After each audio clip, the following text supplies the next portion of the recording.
How's it going, everybody? Welcome back to the Beyond the Barbell podcast. Today's guest is a fantastic guest. We're going to be speaking with Stan, the Rhino Efferding, the world's strongest pro bodybuilder. And I've been following his stuff for a very, very long time. I actually got to meet him in person a few years ago when he was doing a vertical diet seminar in Salt Lake City. So got to meet him in person. He dwarfed me. I was a scrawny little thing compared to him. So, but I guess that's not saying much. So, Stan, I want everybody to know who you are in case anybody who doesn't know who you are. So tell us about your background and tell us kind of your story, what you've done, your accolades, and who you've worked with. Sure. Yeah, no, skinny kid coming out of high school, had a soccer scholarship to college. I was 140 pounds. And so coach told me to go lift weights and I fell in love with it. I wanted to compete. I wanted to be a pro bodybuilder, 140 pounds, 6-footer in 1985.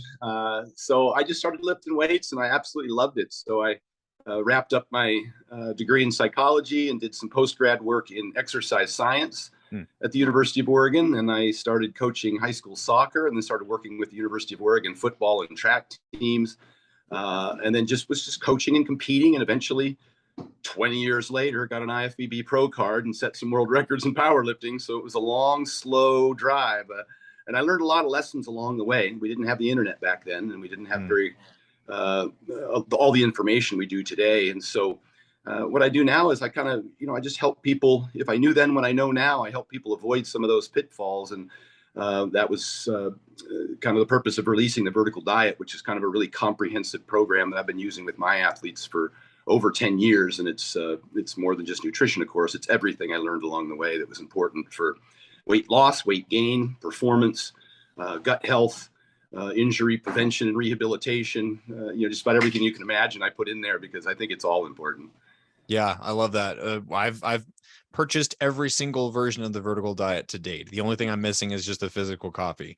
So that's kind of the topic that I want to go over today is the Vertical Diet. But you've done several podcasts and interviews in regards to the Vertical Diet, and I want to kind of tackle some of the questions that haven't been addressed yet.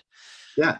The big one that I want to go over are all of the myths and misconceptions about the Vertical Diet. There's a very large fitness name who did his review of the Vertical Diet, and he embarrassingly said it's only for bulking. Yeah. And everybody thinks of the Vertical Diet as like the steak and rice diet. That's right. That's all they associate it with. But so could we clarify exactly why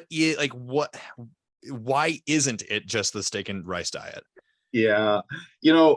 I branded it and I put it out there to the public because I had so many requests for it after working with a lot of great popular athletes. And many of these athletes just happen to be strongmen, powerlifters, NFL football players.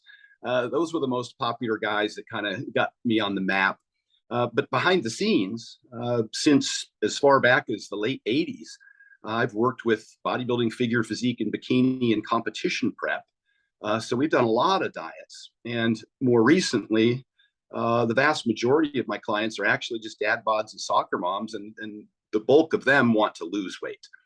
So, oftentimes I get people that'll make comments about the diet, and it becomes painfully clear they never actually read it because, as you know, it's very comprehensive. Yep. And it clearly has an entire chapter devoted to weight loss. And a lot of testimonials. We've got hundreds of them on our Vertical Diet Instagram, and I posted a whole bunch of them in the book and in the ebook to show that people do and can lose weight. A lot of it is because I think that a lot of what I do is dispel myths, and it's kind of departure from the traditional guru bodybuilder nutrition diet that we're all accustomed to seeing for the last 30 plus years. And that is the over-restrictive egg white, tilapia, broccoli, scoop of peanut butter diet that we've seen. Everybody who goes, not everybody, but just most folks who go to a guru dieter and get ready for a figure, physique, or bikini show, or even in the mainstream, they get that same diet. And our audience will most certainly recognize that diet, because if they've ever requested a diet from somebody who is supposedly a professional in the industry, it will look very similar to that. It'll be egg whites, chicken breast, tilapia, some broccoli, and maybe they get a dollop of peanut butter, and that kind of sums it up. More importantly is what all of those folks have continued to demonize and exclude from their diets. Don't eat red meat. Don't eat dairy. Don't eat fruit. Take the egg yolk out, just do the whites. Don't salt, avoid salt. Those seem to be the no-nos, the don'ts, the foods to avoid. And in fact, I believe those are the foods that should lead, particularly for people in a calorie deficit and active individuals, because they're the most micronutrient dense and the most highly bioavailable. And they possess all of the nutrients that ultimately these diets end up having a deficiency in, and creating all of these problems that we see associated with bikini girl diets. They get amenorrhea, the female triad from chronic calorie restriction. They get anemia, an iron deficiency, amenorrhea, cessation of the menstrual period. They end up with biotin deficiency, which is for the skin, hair, and nails. That's in your egg yolks. They end up with hypothyroidism, and their hair starts falling out. And it's very, very common. They avoid red meat, and so obviously that's a huge source of iron and B12 and zinc, which is particularly important for women, and especially those on the calorie deficit and exercising.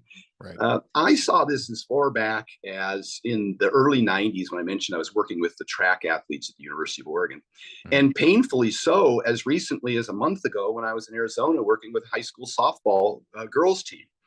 The same problems occur with these deficit diets and a lack of red meat in the diet that they've been told to avoid. Do you think that's just primarily due to ignorance, or just people just not understanding the more complex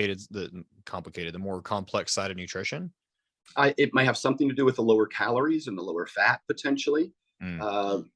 It just is common that the industry will recommend that. There certainly has been some demonization of red meat by the vegan community and PETA and the like. And unnecessarily and non-scientifically supported.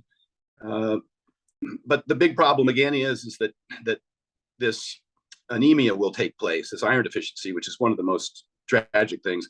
And also we see this in women who are in running sports, like high school female athletes and the like. And I think it was most popular or most notable happened with the University of Oregon ex-track coach who was working for the Nike, and we saw some of his women have these same problems, and they'll get shin splints, and they'll start to have bone mineral density loss, lack of calcium, lack of protein, overtraining, of course, over dieting. Yeah. And so, the vertical diet really was supposed to be a departure from that. It was to be more inclusive than what was historically recommended in that industry, which unfortunately has kind of permeated itself into the Gen Pop, because they try and fashion their nutrition program after successful dieters such as the bikini industry, but they don't see all of those things I just mentioned behind the scenes, and so they suffer from all the downsides. And in the absence of, say, performance enhancing drugs, which a lot of those girls take, such as Anavar, thyroid medication, a lot of them take, fat burners like clenbuterol and the like. In the absence of those things, they don't see nearly the benefits and all of the downsides with the lean muscle tissue loss and the hypothyroidism as mentioned. And then they just end up with a whole host of side effects, and they get depressed and go to their doctor and have to get shots for what? Iron, B12, D3, all the things that they took out of their diet that should be in there. Yeah. And so I've been pretty vocal about that over the last 10 years. And I'll tell you what, and it wasn't, nobody consulted me about it, but I was mostly vocal about it because some years ago, there were some very popular bikini dieting groups, and we know the names of those people. They're some of the most popular out there. And they used to give those diets, and their clients used to come to me after they suffered all of those problems and asked for help fixing them, which was very frustrating. Now those larger organizations that coach a lot of bikini girls have started to re-include. They kept a yolk in, they added red meat in for that, for the iron and B12 and zinc. They've put fruit back in. They've just started discussing things like calcium, the importance of it for for women and bone mineral density, and trying to incorporate it into the diet somehow. So I have seen an improvement in some of the largest groups that train bikini girls. And that's, whether that was specifically due to how vocal I've been about it, I'm not sure, but Yeah. it's a nice thing to see. So, yeah. So quick question on this before I move to my next question. Would you say that this egg white, tilapia, broccoli, chicken breast kind of diet that you see a lot of people who are getting ready for contest prep are using, would you say that the only reason why that works is because of the ancillaries that they add in, the clenbuterol, the T3? well, it works because of a calorie deficit, like any Okay. diet. Yeah. We know that the McDonald's diet you'll realize weight loss if you maintain a calorie deficit. Right. I'm fully aware that we saw that with the Twinkie diet, the ice cream diet, the 7-Eleven diet, the potato diet. It doesn't matter. If you can maintain a calorie deficit, you can lose weight. Mm-hmm. And if you lift weights and get sufficient protein, and I should say lifting weights being the more important of those two, what we see from outcome studies, some of the stuff from Stu Phillips' lab, if you lift weights and maintain a calorie deficit, almost regardless of the amount of deficit, up to a 40% deficit, that's huge. Somebody who might maintain themselves on, say, 2,500 calories going on a 1,500 calorie diet, you and I both would think that was really extreme. Right. If you're lifting weights during that time and even getting a half a gram or 1 gram of protein per kilo, which is low, right? Half a gram per pound, you can maintain your lean muscle mass. So the training becomes, exercise in general and lifting weights in general is kind of fixes a lot of problems. But Gotcha. My concern is mostly the micronutrient deficiency that manifests themselves as a result of those problems. And then secondarily, long-term compliance, because we know that weight loss isn't very difficult, but long-term weight loss maintenance is. And is it sustainable? Does it fit your lifestyle? Do you have energy? How hungry are you? Because that can be a huge influence in terms of your ability to adhere to the diet long-term. And so a lot of the things I recommend, which I know we'll get into, address those things first, because the best diet's the one you can follow. 100%. I always say compliance is the science. And so my recommendations focus on that first and foremost, because I have a long-term outlook. And performance-wise, now I understand that bodybuilder, figure, physique, bikini, they couldn't fight themselves out of a wet paper bag on stage. but I realized that in order to retain lean body mass, the more strength you lose, the more muscle you lose, period. Right. So performance, your workout becomes important. And so I fuel even dieters, I focus on their training intensity and their ability to at least maintain strength. Now, they probably won't maintain volume and muscular endurance because of the lower calorie intake, but they should be able to maintain strength, which would then be a significant stimulus to prevent them from losing muscle tissue during that calorie deficit. Yeah, totally makes sense. So that was kind of that's going to be a great kind of segue into my next question is, how can we use, now that we've debunked that vertical diet is not just a bulking diet, how can we use the vertical diet for contest prep? And we're not just talking weight loss for gen pop. How could we realistically use it for contest prep? Well, first and foremost, you have to be in a calorie deficit to lose weight. And so I'll initially, at least, we'll either get a food log and see what they have been eating in terms of total calories, or we'll run a BMR calculator and try and make as close a guesstimate as we can. And then we'll implement a diet that creates a deficit, whether it's 300 or 500 calories. And then I want to do a few things here. Let's hit our macros first. I want to get about 1 gram of protein per pound of body weight. Now, if it's gen pop and they're significantly overweight, I might use a gram of protein per pound of lean weight or goal weight. Okay.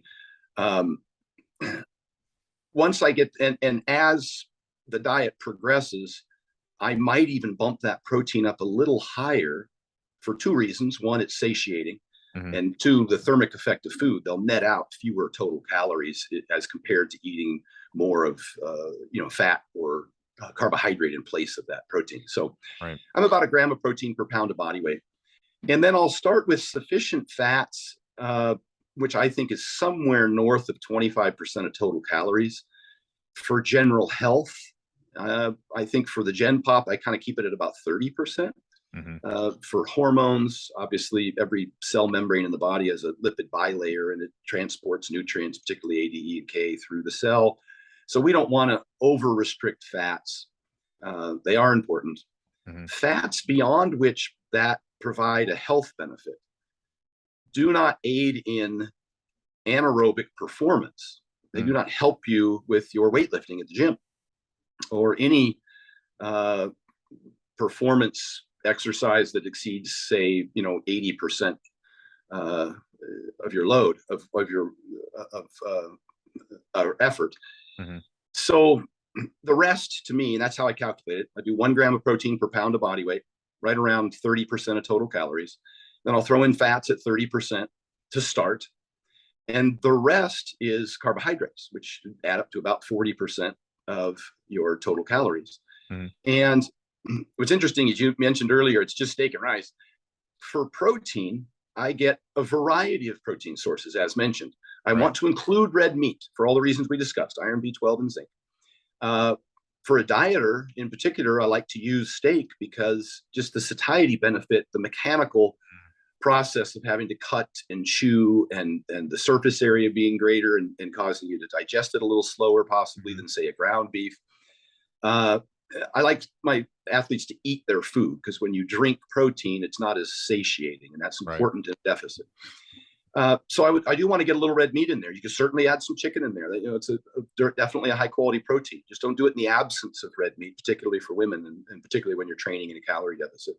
I do like to get at least a whole egg, and if you're trying to keep fats down, then do 2 eggs and 2 whites, or 1 egg and 1 white, depending on the size of the individual and how much protein they need. I definitely like to get some dairy in there if they can tolerate it. And if you have an allergy, you avoid dairy because you have an allergy, and it would be the same thing would be true if you had a peanut allergy or a shellfish allergy. Now, if you have an intolerance, say a lactose intolerance, now that's individualistic and dose dependent. And if you haven't been consuming any dairy in a while, you might have to just get an ounce or 2 and then titrate it over time until your body has a chance to upregulate its lactase enzyme, which downregulates in the absence of dairy.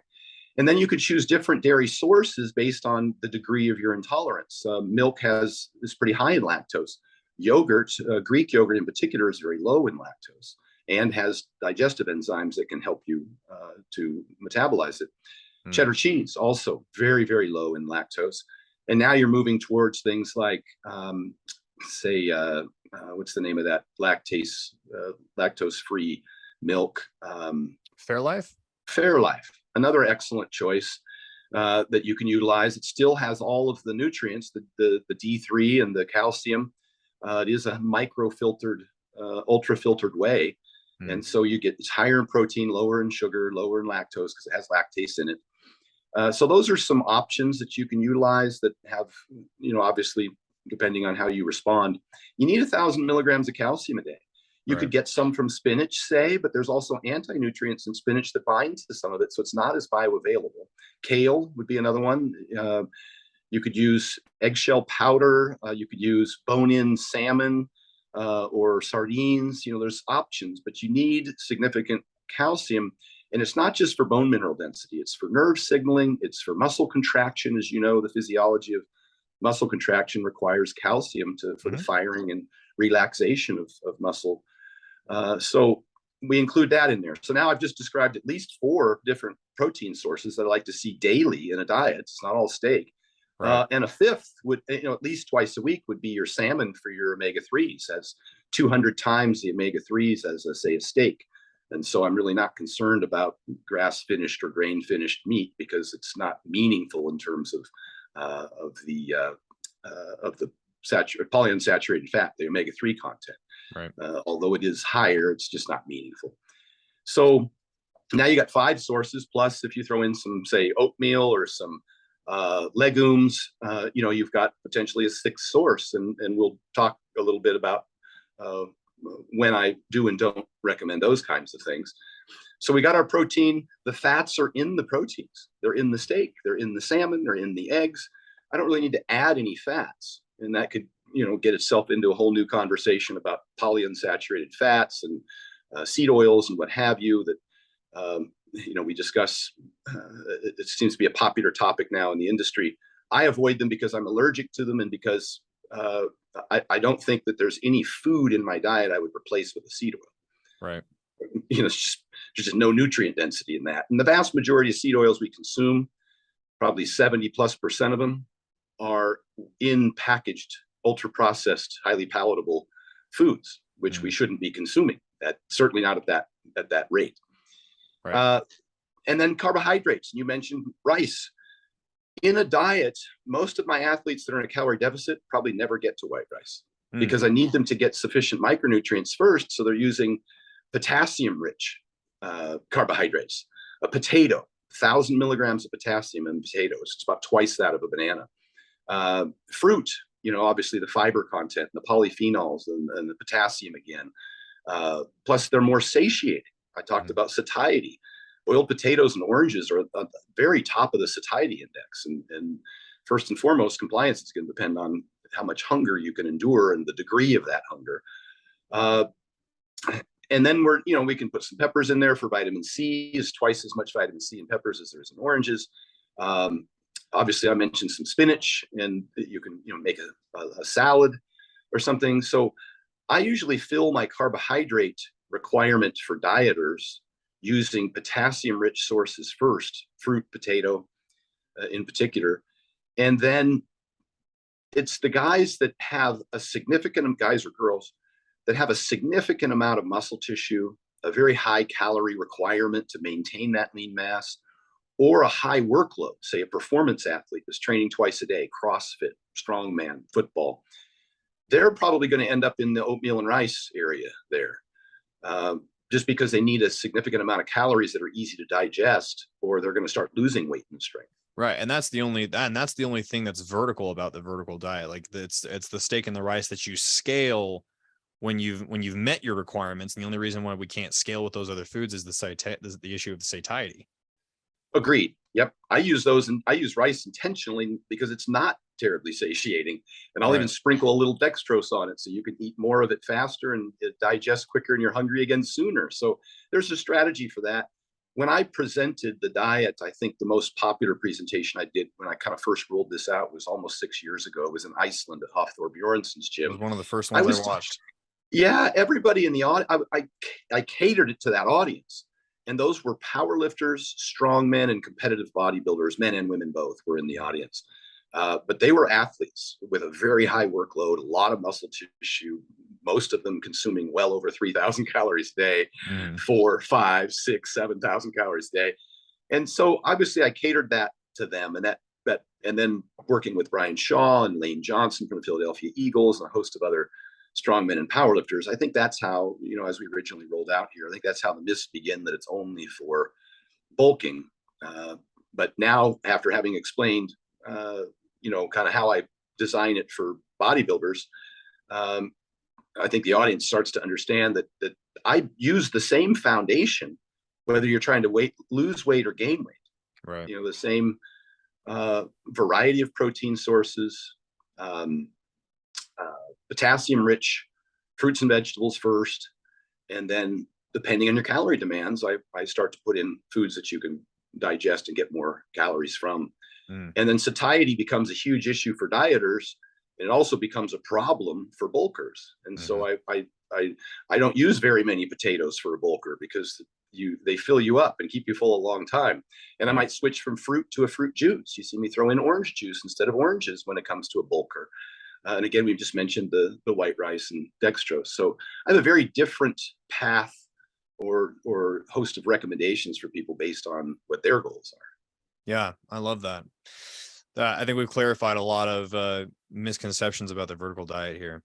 I want to shift gears. I want to talk about your professional bodybuilding career, because the things that you were doing with Flex are pretty different than like what a lot of bodybuilders are doing nowadays, particularly when you were getting, and you can correct me if I'm wrong, but when you were getting ready for the stage, you were training twice a day and you were doing 2-day sessions and you weren't doing very much cardio.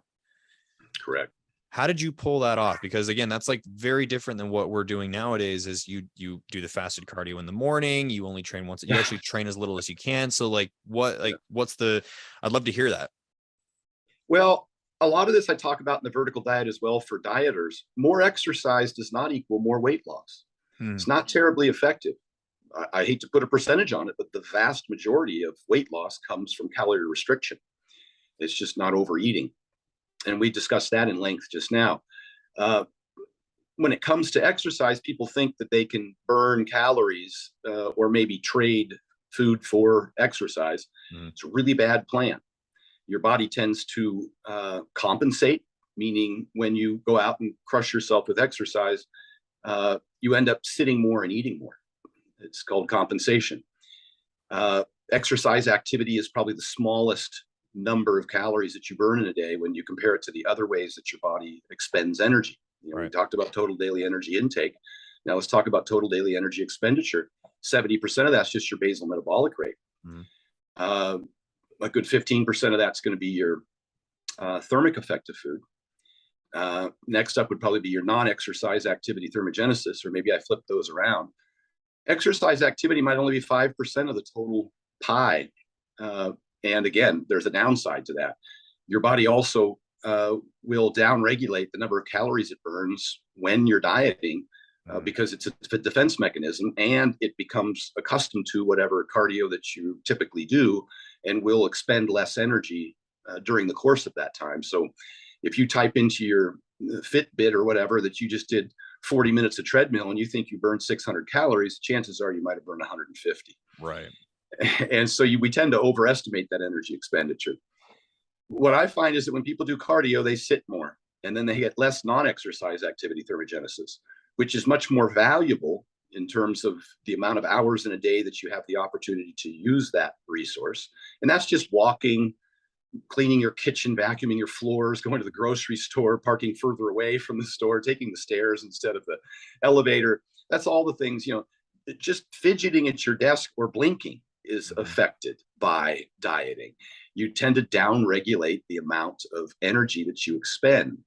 And one of the ways we track this, I think, with initial dieters is I get them to get a step counter, and I find out how many steps a day that they're getting. And invariably, we see that as they lose weight, they start, if they're not purposely trying to maintain that step count, it will decline. That part of the compensation method. So I talk about that for Gen Pop. As I get into preparation for competition, I have a couple other concerns. One again being that you don't want to expend an enormous amount of energy into an activity that doesn't provide you the stimulus that you're presenting on stage. I say that form follows function.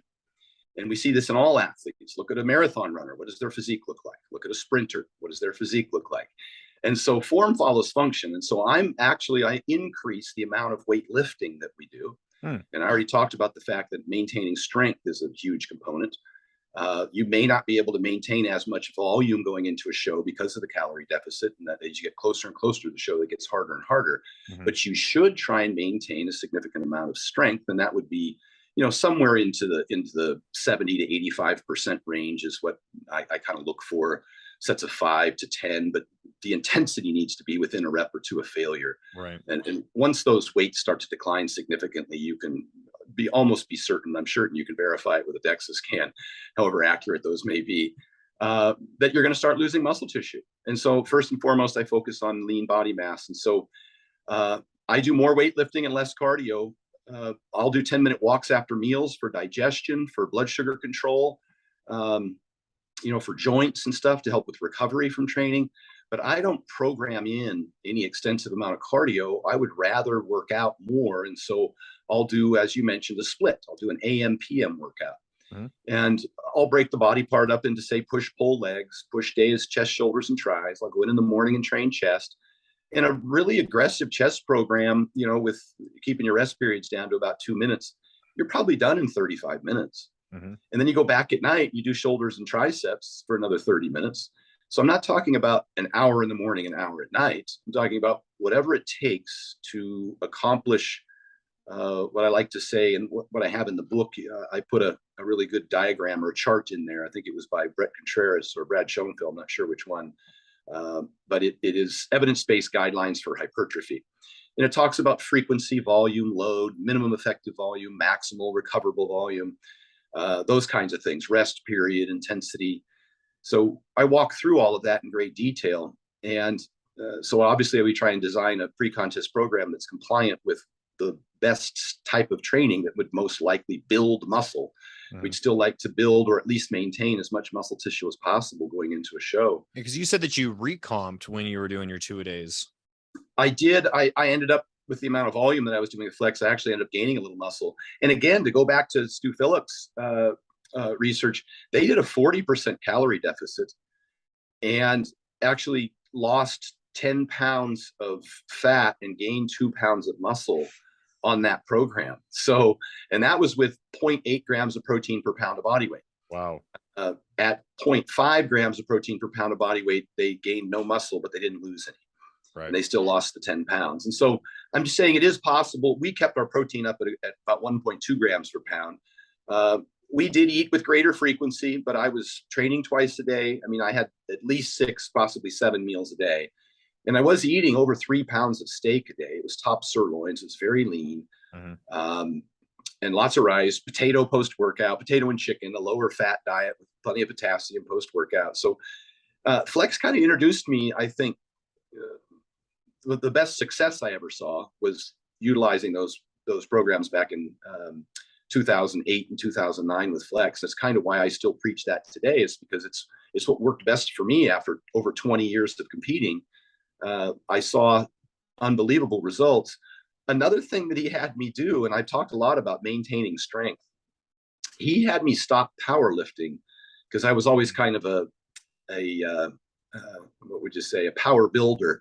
Right. And I always thought that the stronger I got, the bigger I would get. And we know now that's not the case, certainly with the singles, doubles, and triples. But volume seems to be the primary driver of hypertrophy, volume and frequency, and load being probably third, intensity being more important. And while we're at it, fatigue being the least important, muscle damage, I guess I should say. Probably just happens more as a side effect of a good training session, but not as not something you should focus on. You could do an isometric or jog 10 miles and be really sore the next day, but not build any muscle. Yeah. So just for your audience to know. So something I did differently is that Flex wouldn't let me squat. He wouldn't let me deadlift, mainly because as a power lifter, my squat was a lot of ass and back. Well, you got some pretty long femurs. Yep, I got long legs, and so I was having a hard time filling those out. And so Flex put me on higher repetitions, a little shorter rest period, greater range of motion, more volume. And, we'd warm up on leg extensions, and then we'd just dump ourselves into leg press with set after set, drop sets as he felt necessary. And then put a ton of blood in there on some hack squats and some step ups or lunges. And we would, rinse, repeat. We kept doing that over and over again. I will say initially the limiting factor was oxygen debt and lactate clearance. And so each subsequent set, I would have to drop my weight. I would historically, because I was really strong on leg press, I could go up to say 14 plates aside for 20 reps if I needed to. With Flex, by the time I got to the third set, I was down to 8 plates, and the fourth set down to 6. It was almost embarrassing how he would expose your weaknesses. He did the same thing with, say, incline dumbbell presses. You've seen me most famously do my 200-pound incline dumbbell presses for reps. Well, Flex had me go deeper, had me arch my back and take my, bring my scapula together. So I was getting a greater stretch, and I wasn't able to use my lats to support my triceps and, like a power lifter would. All the tricks of a strength athlete. Yeah. Yes. Shoulders down, chest up, maybe go a little slower, moving the weight just a little bit slower, not a lot.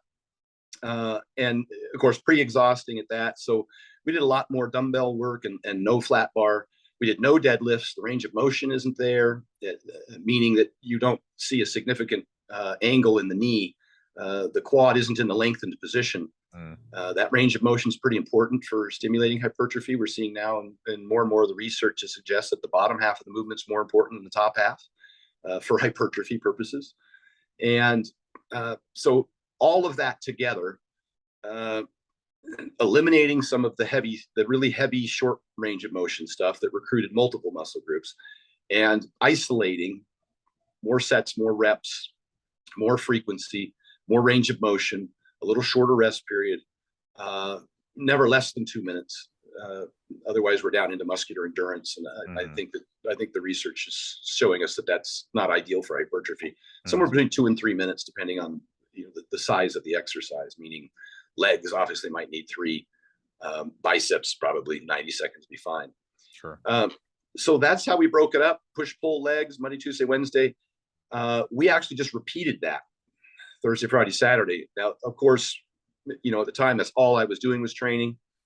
I eat, sleep, and train. I lived across the street from in a hotel with a kitchen across the street from the gym. We napped every afternoon. We ate 7 times a day. Man, what a life. Yeah, it was a hard life. And to be honest with you, in retrospect, looking back at that, as I often do now that I'm done competing and trying to see what worked for me and why, and comparing it to all the other methods out there, it was pretty low fatigue. When you're isolating muscle groups and not, doing things like, obviously a leg press is a multi-joint movement, but not as significantly so as, say, would be an axial loading, a lumbar loading movement like a deadlift or a squat. There was less systemic fatigue involved. My muscles got a fantastic workout, and I was sore the next day for sure, but I wasn't limping around for 3 days like I would after a squat or a deadlift workout. And I think we call that the stimulus to fatigue ratio now.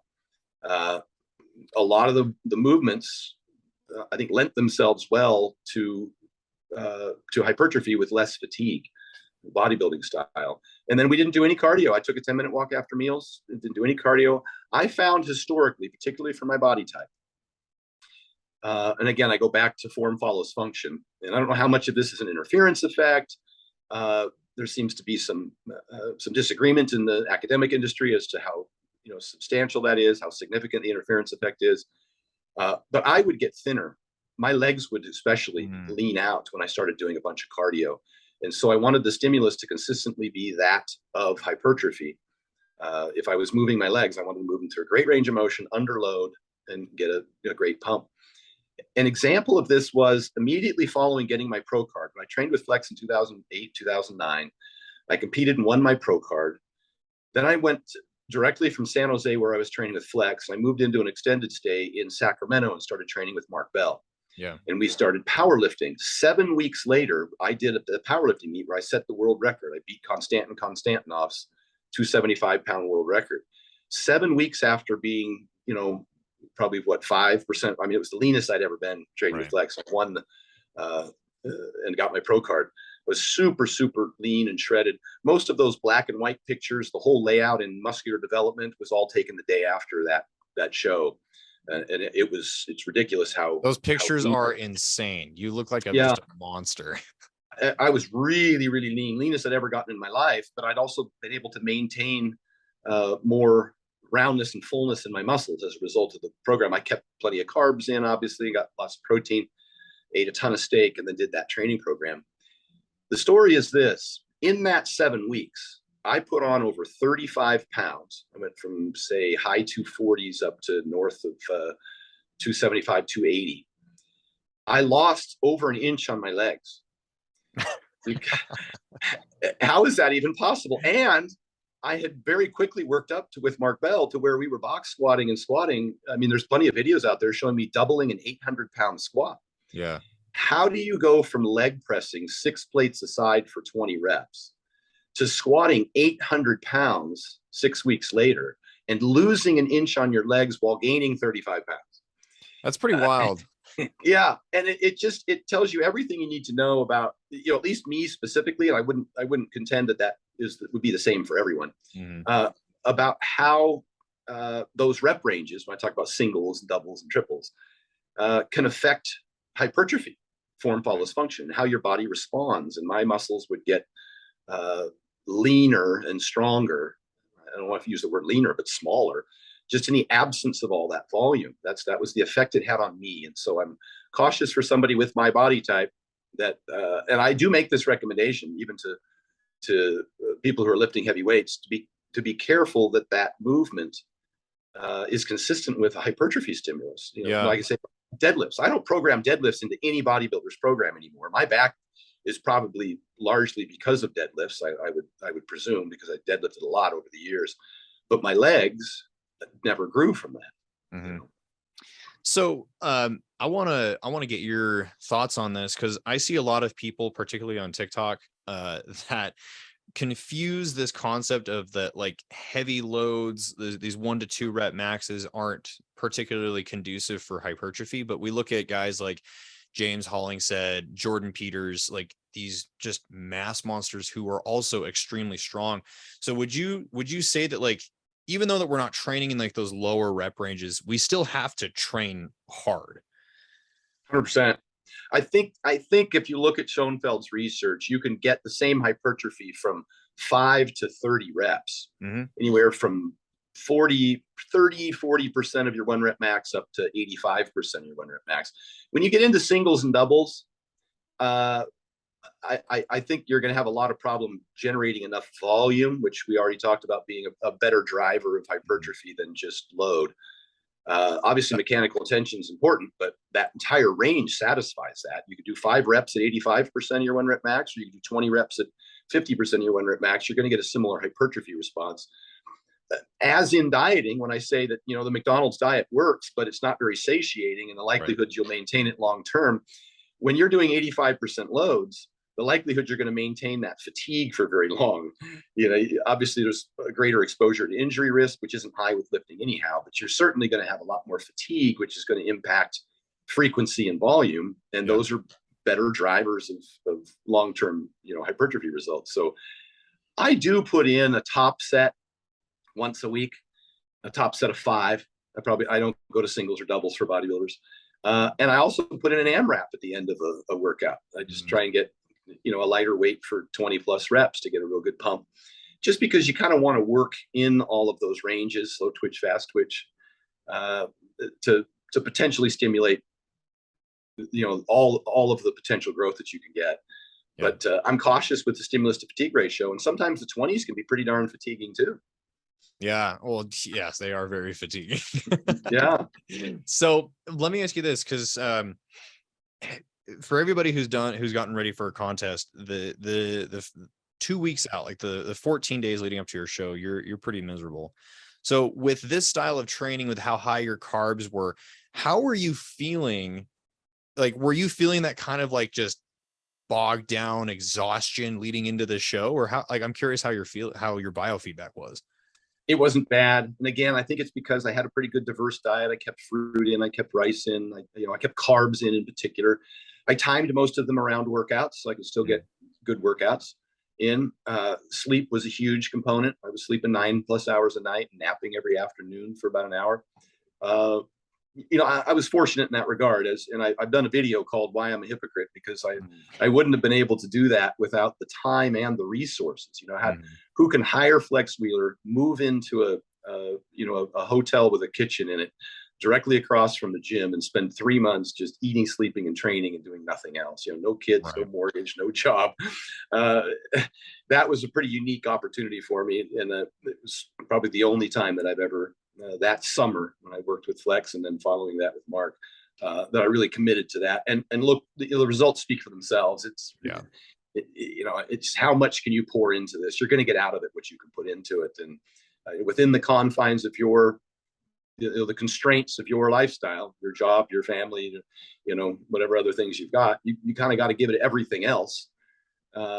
And that's always been the push and shove, or give and take for, say, Olympic athletes who've had a hard time financing their athletic endeavors because they're not allowed to make money to be in the Olympics. So we experience the same thing. I often say that, what do you call a bodybuilder without a girlfriend or a wife?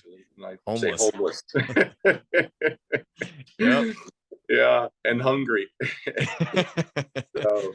Yeah. All right. Well, honestly, man, I could talk to you for another like 12 hours, but I have one last question. So you mentioned the 10-minute walks.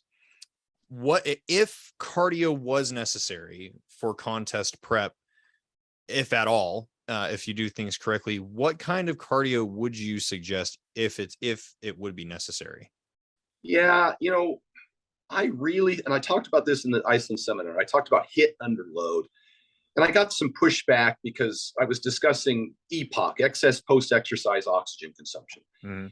And the literature doesn't look very good for that. But the problem is that most of those tests are done on a Wingate bike. You do hit training on a Wingate bike, you get your heart rate up to, whatever it is, 220, your max minus, you're trying to get about, 80% or 75% of your max.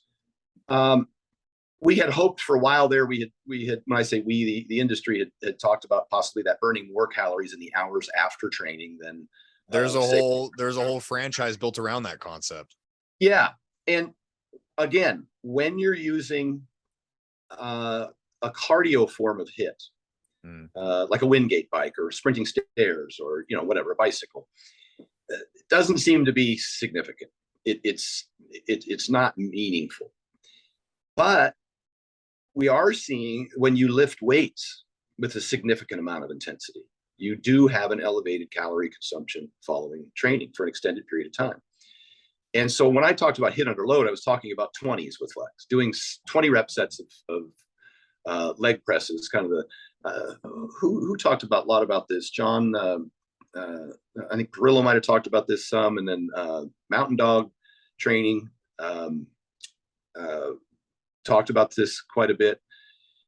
When you put that kind of intensity, and I say 20 rep squats or 20 rep leg presses with 2-minute rests, and I think that was for me, and it is for my clients. I program that in twice a week on leg day. I have them get their heart rate up as high as they can get it and maintain it for however long it takes them to do, that 4 to 6 sets of, it might be 15 minutes.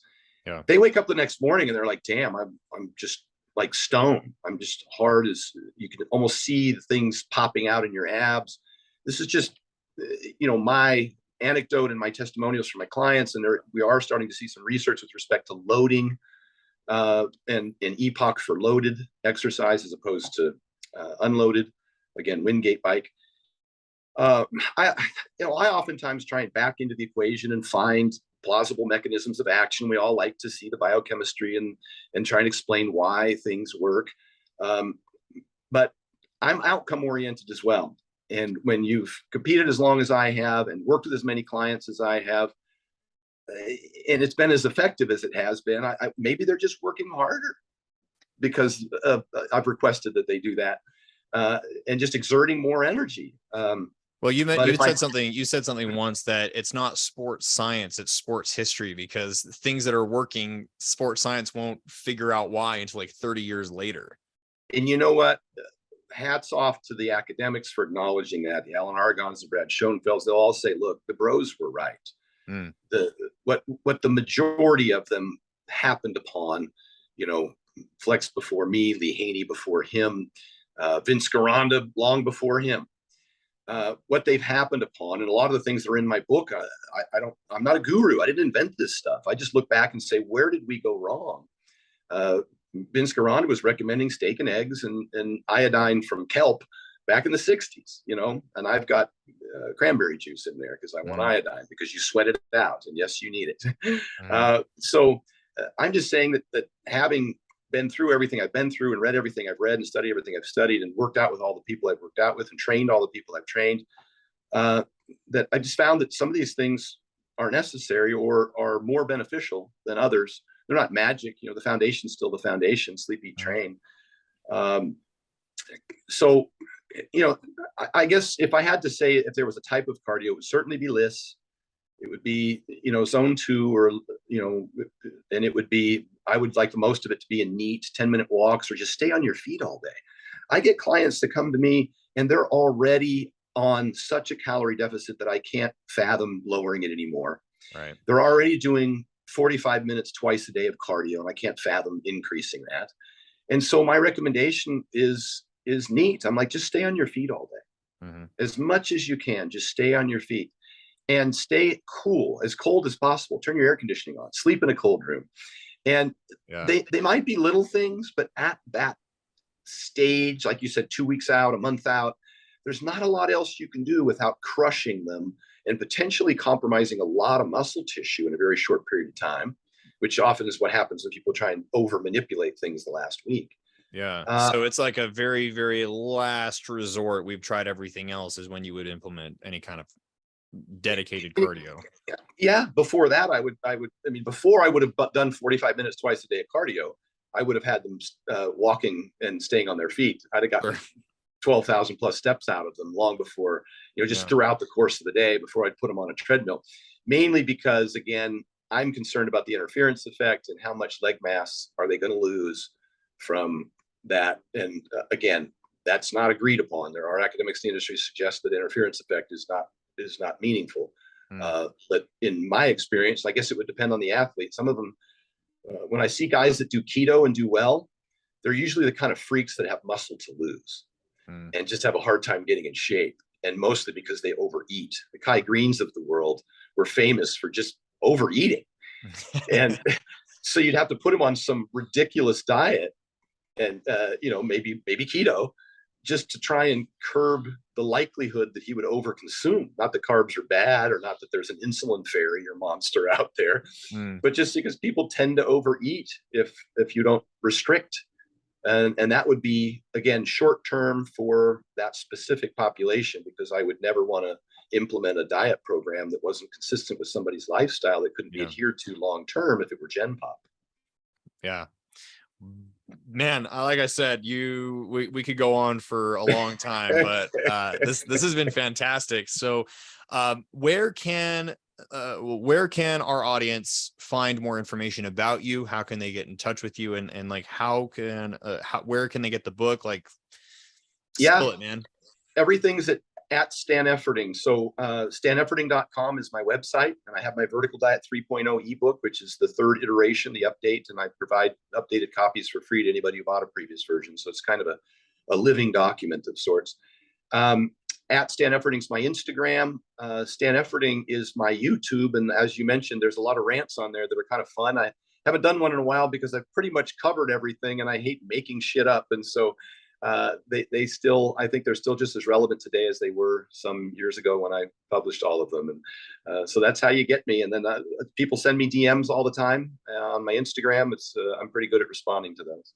Awesome. Well, thank you so much, Stan, for joining us today on Beyond the Barbell podcast. And hopefully we'll have you on it here again soon.